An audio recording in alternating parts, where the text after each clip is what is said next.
Hi everybody, you have probably heard the term herd immunity used in relation to the corona disease outbreak. Some leaders, for example Boris Johnson, the Prime Minister of United Kingdom, suggested it might be a good way to stop or control the spread of the new coronavirus which causes COVID-19. Herd immunity is also called community immunity and herd or group protection. Herd immunity happens when so many people in a community become immune to an infectious disease that it stops the disease from spreading. This can happen in two ways. First way is many people contract the disease and in time build up an immune response to it, that is natural immunity. Second is many people are vaccinated against the disease to achieve immunity. Herd immunity can work against the spread of some diseases. There are several reasons why it often works. There are also many reasons why herd immunity won't yet work to stop or slow the spread of SARS CoV-2 or COVID-19, the disease caused by infection of the new coronavirus. First, let me tell you how it works. When a large percentage of the population becomes immune to a disease, the spread of that disease slows down or stops. Here I should tell you that I have also uploaded videos video about how to boost your immunity. You must see that is very helpful, and in that video I have told about different foods which can boost your immunity. So that's a very useful video. Please watch that video.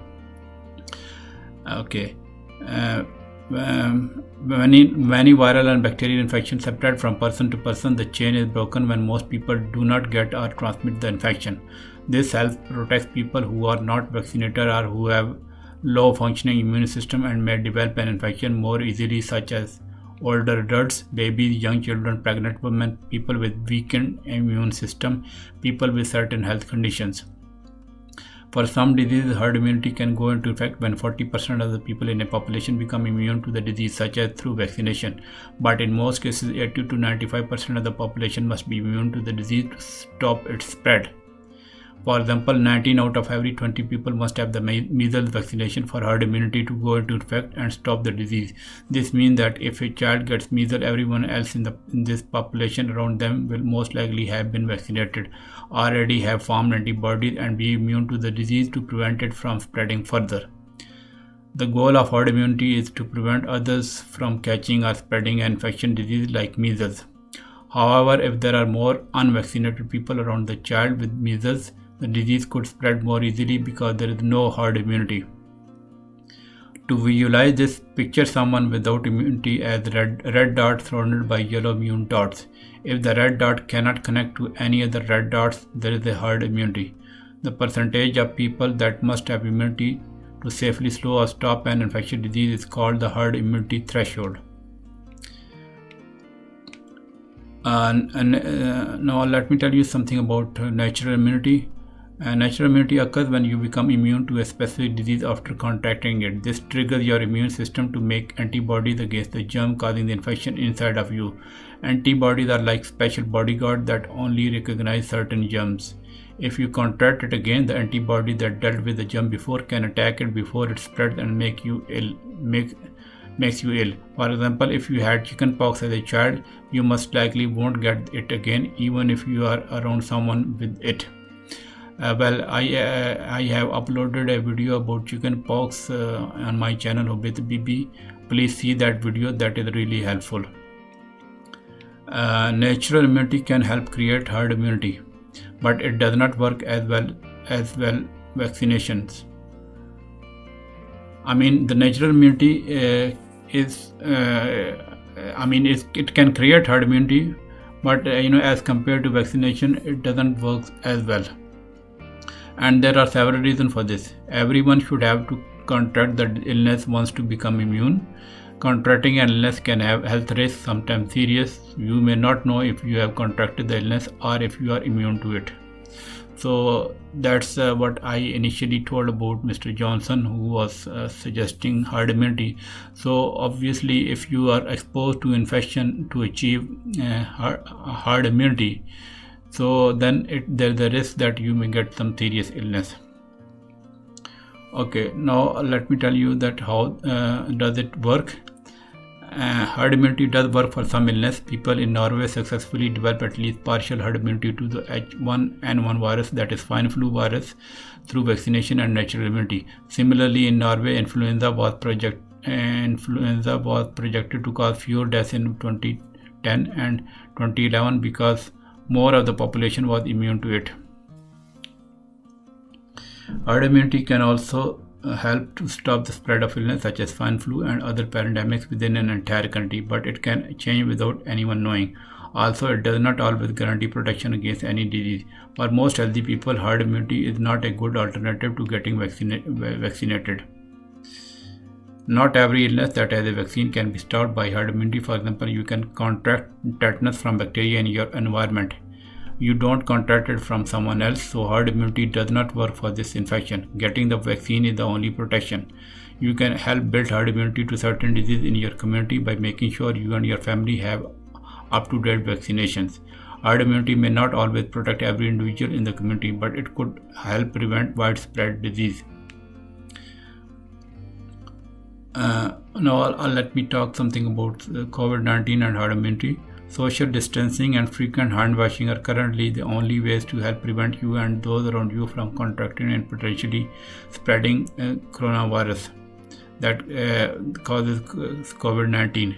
There are several reasons why herd immunity is not the answer to stopping the spread of a new coronavirus. First is that there is not yet a vaccine for COVID-19. Vaccinations are the safest way to practice herd immunity in a population. Second is the search for antiviral and other medication to treat COVID-19 is ongoing. Third is that scientists do not know if you can contract corona and develop COVID-19 more than once. Fourth is people who have contract SARS-CoV-2 and develop COVID-19 can experience serious side effects. Severe cases can lead to death. Fifth point is that doctors do not yet know exactly why some people who contract SARS-CoV-2 develop severe COVID-19 and while others do not. This corona can be serious for some people but not for other people. Okay. The sixth point is that vulnerable members of the society, such as older adults and people with some chronic health condition, could get very sick if they are exposed to this virus. Next point is that otherwise healthy and younger people may become very ill with COVID-19. And the next 8th point is hospital and healthcare system may be overburdened if many people develop COVID-19 at the same time. Now let me talk something about the future role of herd immunity for COVID-19. Scientists are currently working on a vaccine for COVID-19. If we have a vaccine, we may be able to develop herd immunity against this virus in the future. This would mean getting the SARS-CoV-19 in specific doses and make sure the majority of the world population is vaccinated. Almost all healthy adults, teen and older children would need to be vaccinated to provide herd immunity for people who cannot get the vaccine or who are too ill to become naturally immune to it. If you are vaccinated and build immunity against SARS-CoV-2, you most likely would not contract the virus or transmit it. So let me tell you the brief summary of what I told you. Herd immunity is a community or group protection that happens when a critical number of the population is immune to a certain disease. It can help stop or slow the spread of an infectious disease like measles or swine flu. The safest way to get immunity is through vaccination. You can also get natural immunity by contracting the illness and building an immune response to it. Herd immunity is not the answer to stopping the spread of SARS-CoV-2, the new coronavirus that causes COVID-19. Once a vaccine is developed for this virus, establishing herd immunity is one way to help protect people in the community who are vulnerable or have low functioning immune system. Well, this was my talk about herd immunity. I hope you have understood the basic concept of herd immunity. And till now, if you haven't subscribed my channel, please subscribe it and click the bell icon so that all upcoming videos are delivered to your inbox straight away. And if you think that my videos provide some sort of benefit, please like the video and share this video with your family and friends. And also, if possible, please share my videos through social media such as Facebook and Twitter, because my channel is basically meant to help humanity across the world. And in this video, in this channel, I spread awareness about different illnesses. Thank you so much for watching this video. See you in next video. Bye for now.